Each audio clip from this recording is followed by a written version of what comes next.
Close Approach Comets. Presented by Science at NASA. Comets are some of the most interesting objects in the solar system. Water that filled the ancient oceans of Earth might have been delivered by comets. And there is growing evidence that many comets, as well as some primitive asteroids, contain molecules key to life. NASA has sent space probes to travel hundreds of millions of miles to study these icy interlopers from the outer solar system. Comets are balls of frozen gases, rock, and dust that orbit the Sun. Jets of gas and dust from comets form long tails that can be seen from Earth when they fly close enough to our planet. In 2017 and 2018, 3 comets will pass near Earth. Their names are 41P, Tuttle-Giacobini-Crisac, 45P, Honda-Merkos-Pajusakova, and 46P, Wirtanen.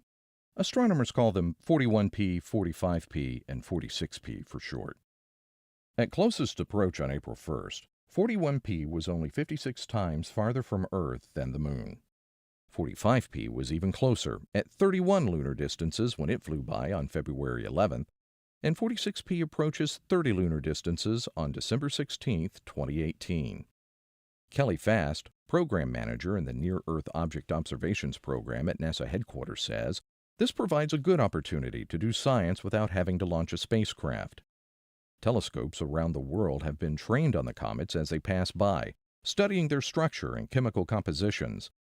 For the general public, Comet 45P was an easy target for small telescopes when it passed closest to Earth in February. And 41P will be an easy telescope target through May of 2017.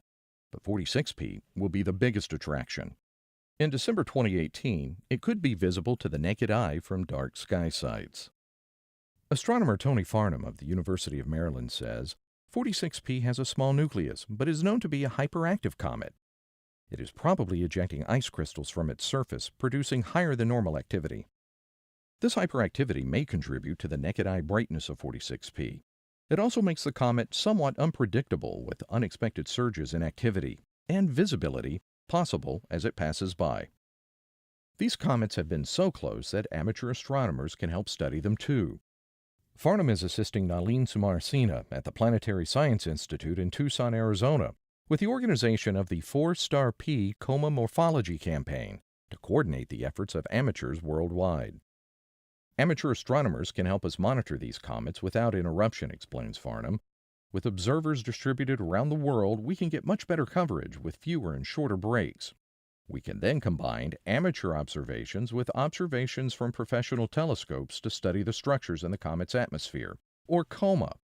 If we use the amateur data in our studies, then they get to be an author on any papers that result.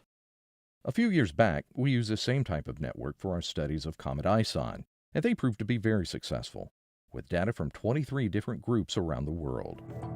For more about objects in and around Earth's neighborhood, stay tuned to science.nasa.gov.